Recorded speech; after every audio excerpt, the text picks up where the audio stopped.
Communist party of Canada ਵੱਲੋਂ bear creek park ਸਰੀ ਵਿਖੇ ਅੱਜ ਪੀਪਲਜ਼ ਵਾਇਸ ਅਖਬਾਰ ਦੀ 100ਵੀਂ ਵਰ੍ਹੇਗੰਢ ਮਨਾਈ ਗਈ। ਇਹ ਅਖਬਾਰ ਹੈ communist party of Canada the official ਅਖਬਾਰ ਹੈ। ਇਸ ਮੌਕੇ ਇਕੱਠੇ ਹੋਏ ਕਮਿਊਨਿਸਟ ਵਰਕਰ ਅਤੇ ਲੀਡਰਾਂ ਨੇ ਇਹ ਚਿੰਤਾ ਵੀ ਪ੍ਰਗਟਾਈ ਕਿ ਕਮਿਊਨਿਸਟ ਲਹਿਰਾਂ ਲਗਾਤਾਰ ਪਛੜਦੀਆਂ ਜਾ ਰਹੀਆਂ ਹਨ ਅਤੇ ਇਹਦੇ ਵਾਸਤੇ ਉਹਨਾਂ ਨੇ ਪੂੰਜੀਵਾਦ ਦੇ ਲੋਕ ਮਾਰੂ ਅਤੇ ਲੋਕ ਲੁਭਾਊ ਪੈਂਤੜਿਆਂ ਨੂੰ ਜ਼ਿੰਮੇਵਾਰ ਠਹਿਰਾਇਆ। ਆਓ ਮਿਲਦੇ ਹਾਂ ਉਹਨਾਂ ਨਾਲ ਅਤੇ ਵੇਖਦੇ ਹਾਂ ਕਿ ਉਹ ਕੀ ਗੱਲਬਾਤ ਕਰਦੇ ਨੇ, ਕੀ ਵਿਚਾਰ ਪ੍ਰਗਟ ਕਰਦੇ ਨੇ। ਕਮਿਊਨਿਸਟ ਪਾਰਟੀ ਆਫ ਕੈਨੇਡਾ ਵੱਲੋਂ ਪਾਰਟੀ ਦੇ ਅਖਬਾਰ ਪੀਪਲਜ਼ ਵਾਇਸ ਦੀ ਸ਼ਤਾਬਦੀ ਵਰ੍ਹੇਗੰਢ ਮਨਾਉਣ ਵਾਸਤੇ ਇੱਕ ਵਿਸ਼ੇਸ਼ ਸਮਾਰੋਹ ਬੇਅਰ ਕ੍ਰੀਕ ਪਾਰਕ ਵਿੱਚ ਕੀਤਾ ਗਿਆ।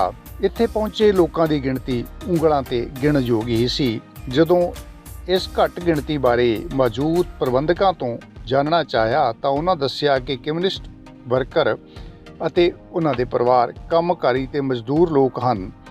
ਕੰਮਾਂ-ਕਾਰਾਂ ਵਿੱਚ ਰੁੱਝੇ ਹੋਣ ਕਰਕੇ ਉਹ ਇਸ ਵਿੱਚ ਸ਼ਾਮਲ ਨਹੀਂ ਹੋ ਸਕੇ। ਬਹਰਹਾਲ ਉਹਨਾਂ ਨੇ ਮੰਨਿਆ ਕਿ ਕਮਿਊਨਿਸਟ ਲਹਿਰ ਵਿੱਚ ਆਈ ਖੜੋਤ ਚਿੰਤਾ ਦਾ ਵਿਸ਼ਾ ਹੈ ਤੇ ਇਹ ਆਮ ਜਨਤਾ ਦੇ ਹਿੱਤ ਵਿੱਚ ਨਹੀਂ। ਜੀ ਮੇਰਾ ਨਾਮ ਹੈ ਮੁਜਤਬਾ ਤੇ ਮੈਂ ਕਮਿਊਨਿਸਟ ਪਾਰਟੀ 'ਚ ਕੰਮ ਕਰਨਾ ਹੈ, ਕੈਨੇਡਾ ਦੀ ਕਮਿਊਨਿਸਟ ਪਾਰਟੀ 'ਚ। ਤੇ ਕਮਿਊਨਿਸਟ ਪਾਰਟੀ ਦਾ ਇੱਕ ਪੇਪਰ ਹੈ ਪੀਪਲਜ਼ ਵਾਇਸ, ਉਸ ਦੀ ਅਸੀਂ 100 ਸਾਲਾ ਸਾਲਗਿਰਾ ਮਨਾ ਰਹੇ ਹਾਂ ਤੇ ਹਰ ਸਾਲ ਪੀਪਲਜ਼ ਵਾਇਸ ਵਾਸਤੇ ਅਸੀਂ ਫੰਡ ਰੇਜ਼ਿੰਗ ਕਰਦੇ ਹਾਂ ਬੇਅਰ ਕ੍ਰੀਕ ਪਾਰਕ ਸਰੀ ਦੇ ਵਿੱਚ ਹਰ ਸਾਲ ਅਗਸਤ ਦੇ ਮਹੀਨੇ ਦੇ ਵਿੱਚ। ਤੇ ਐਰਕੀ ਵਾਲਾ ਸਾਡਾ ਫੰਕਸ਼ਨ ਜਿਹੜਾ ਇੱਕ ਖਾਸ ਫੰਕਸ਼ਨ ਹੈ ਕਿਉਂਕਿ 100 ਸਾਲ ਹੋ ਗਏ ਨੇ ਕੈਨੇਡਾ ਦੇ ਵਿੱਚ ਸੋਸ਼ਲਿਸਟ ਪ੍ਰੈਸ ਦੇ ਅਸੀਂ ਵਾਰਸ ਹਾਂ ਔਰ ਉਸ ਪ੍ਰੈਸ ਨੂੰ 100 ਸਾਲ ਹੋ ਗਏ ਨੇ ਤੇ ਉਹ 100 ਸਾਲ ਅਸੀਂ ਮਨਾ ਰਹੇ ਹਾਂ। ਤੇ ਪੀਪਲਜ਼ ਵਾਇਸ ਤੋਂ ਇਲਾਵਾ ਵੀ ਹੋਰ ਪੇਪਰਸ ਨਿਕਲਦੇ ਨੇ, ਇਸ ਪਾਰਟੀ ਦੇ ਵੀ ਨਿਕਲਦੇ ਨੇ, ਇਸ ਤੋਂ ਇਲਾਵਾ ਵੀ ਨਿਕਲਦੇ ਨੇ, ਲੇਕਿਨ ਪੀਪਲਜ਼ ਵਾਇਸ ਜਿਹੜਾ ਇੱਕ ਲੀਡਿੰਗ ਵਰਕਿੰਗ ਕਲਾਸ ਦਾ ਪੇਪਰ ਹੈ ਜਿਹਨੂੰ ਅਸੀਂ ਚਲਾਈ ਚੱਲੀ ਜਾ ਰਹੇ ਹਾਂ।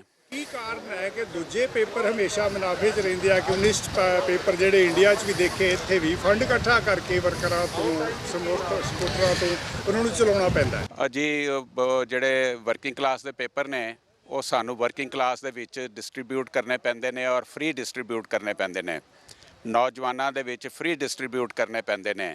ਹਾਲੇ ਕਲਾਸ ਕੌਨਸ਼ੀਅਸਨੈਸ ਇੰਨੀ ਨਹੀਂ ਹੈ ਕਿ ਲੋਕੀ ਉਹਦਾ ਮੁੱਲ ਦੇ ਕੇ ਤੇ ਉਸ ਪੇਪਰ ਨੂੰ ਖਰੀਦਣ ਤੇ ਉਸ ਪੇਪਰ ਦੀ ਮਦਦ ਹੋਵੇ। ਸਾਨੂੰ ਪੇਪਰ ਕਰੀਬ ਫ੍ਰੀ ਡਿਸਟਰੀਬਿਊਟ ਕਰਨਾ ਪੈਂਦਾ। ਬਹੁਤ ਘੱਟ ਲੋਕ ਨੇ ਜਿਹੜੇ ਉਹਦੇ ਕੰਟਰੀਬਿਊਸ਼ਨ ਦਿੰਦੇ ਨੇ ਤੇ ਜ਼ਿਆਦਾ ਸਾਨੂੰ ਉਹਦੇ ਲਈ ਫੰਡ ਰੇਜ਼ਿੰਗ ਕਰਨੀ ਪੈਂਦੀ ਹੈ।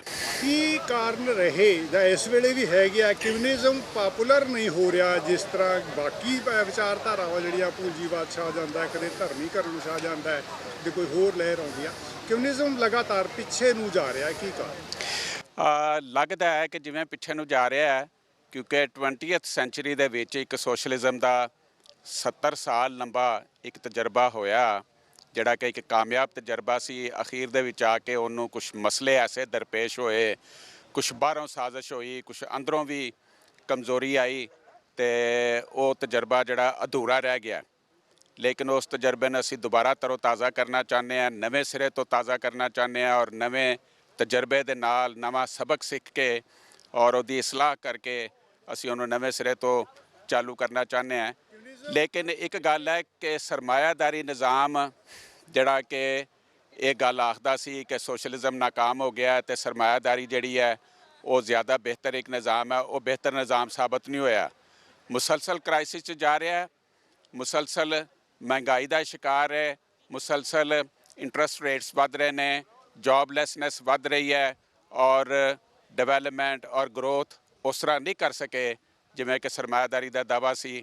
ਦੁਬਾਰਾ ਸਰਮਾਇਆਦਾਰੀ ਦਾ ਤਜਰਬਾ ਇੱਕ ਨਾਕਾਮ ਹੁੰਦਾ ਨਜ਼ਰ ਆ ਰਿਹਾ ਔਰ ਸੋਸ਼ਲਿਜ਼ਮ ਦੀ ਜ਼ਰੂਰਤ ਹੈ। ਕੈਨੇਡਾ 'ਚ ਕਮਿਊਨਿਸਟ ਪਾਰਟੀ ਜਿਹੜੀ ਆ ਉਹ ਕਿਸ ਲੈਵਲ 'ਤੇ ਆ, ਕਿੰਨੇ MP MLA ਉਹਨਾਂ ਦੇ ਹੈਗੇ ਆ ਤੇ ਕੀ ਸੰਗਠਨ?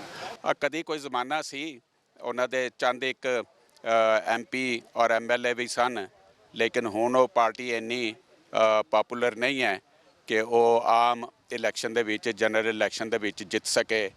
ਲੇਕਿਨ ਵਰਕਿੰਗ ਕਲਾਸ 'ਚ ਉਹਦੀਆਂ ਜੜ੍ਹਾਂ ਪੁਰਾਣੀਆਂ ਨੇ। ਵਰਕਿੰਗ ਕਲਾਸ ਇਸ ਵੇਲੇ ਸਮਝ ਲਓ ਕਿ ਥੋੜ੍ਹੀ ਸੁੱਤੀ ਹੋਈ ਹੈ, ਲੇਕਿਨ ਹੁਣ ਇਹ ਪਿੱਛੇ ਜੇ ਜਾਗਣੀ ਸ਼ੁਰੂ ਹੋਈ ਹੈ। ਦੁਬਾਰਾ ਵਰਕਿੰਗ ਕਲਾਸ ਦੇ ਜੌਬ ਐਕਸ਼ਨ ਸ਼ੁਰੂ ਹੋਣ ਵਾਲੇ ਨੇ। ਪਾਰਟੀ ਵੀ ਐਕਟਿਵ ਹੈ, ਪਾਰਟੀ ਵਰਕਿੰਗ ਕਲਾਸ 'ਚ ਜਾ ਰਹੀ ਹੈ, ਵਰਕਿੰਗ ਕਲਾਸ ਉਹਦੀ ਗੱਲ ਨੂੰ ਸੁਣ ਰਹੀ ਹੈ ਔਰ ਦੁਬਾਰਾ ਪਾर्टी ਦਾ और वर्किंग क्लास ਦਾ ਰਾਬਤਾ ਜਿਹੜਾ ਉਹ बहाल होने वाला है। मेरा नाम है नाजिर रिजवी। मैं कम्युनिस्ट पार्टी ऑफ कनाडा का मेंबर हूँ और पिछले 30 साल से मैं कनेडियन क्यूबन फ्रेंडशिप एसोसिएशन का प्रेसिडेंट हूँ और ये बहुत ही डिमांडिंग और अच्छा काम है जिसमें मैं लगा रहा हूँ और इसी वजह से मुझको इसका अवार्ड भी मिलता है। फिडेल कैस्ट्रो से मिलने का मौका मिला और उसके बाद वहाँ पर मुझको 6 साल पहले मेडल भी मिला है। कम्युनिज्म विचारधारा जो है वो पीछे जा रही है, क्या बात है कि पॉपुलर नहीं हो रही है? देखिए, ऐसा है कि टाइम हमेशा बदलता रहता है। एक तरफ तो कम्युनिज़्म पीछे जा रहा है, लेकिन कम्युनिज़्म के कुछ जो ऐसे आइडियाज़ हैं, जो थिंकिंग हैं, वो बिल्कुल 100% वही नहीं है, लेकिन उसका असर है।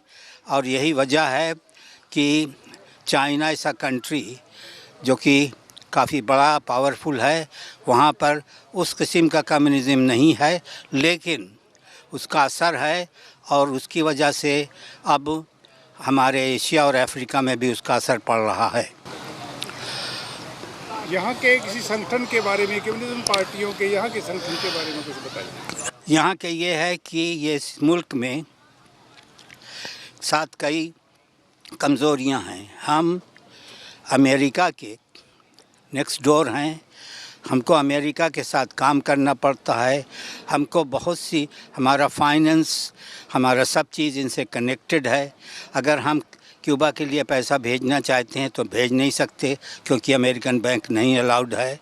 इस सब के होते हुए भी हम कम्युनिस्ट पार्टी को यहाँ ज़िंदा रखना चाहते हैं और रखेंगे, ताकि ये चीज़ एक मर्तबा इसको अगर हम ख़त्म कर दें तो फिर ये दोबारा हो नहीं पाती और इसलिए हमको ज़रूरी है कि हमारे लोग भी इसमें साथ दें।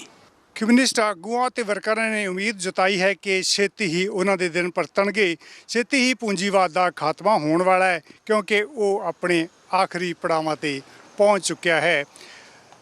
ਬੇਅਰ ਕ੍ਰੀਕ ਪਾਰਕ ਸਰੀ ਤੋਂ ਸਾਂਝਾ ਟੀਵੀ ਲਈ ਸਰਬਜੀਤ ਉਖਲਾ।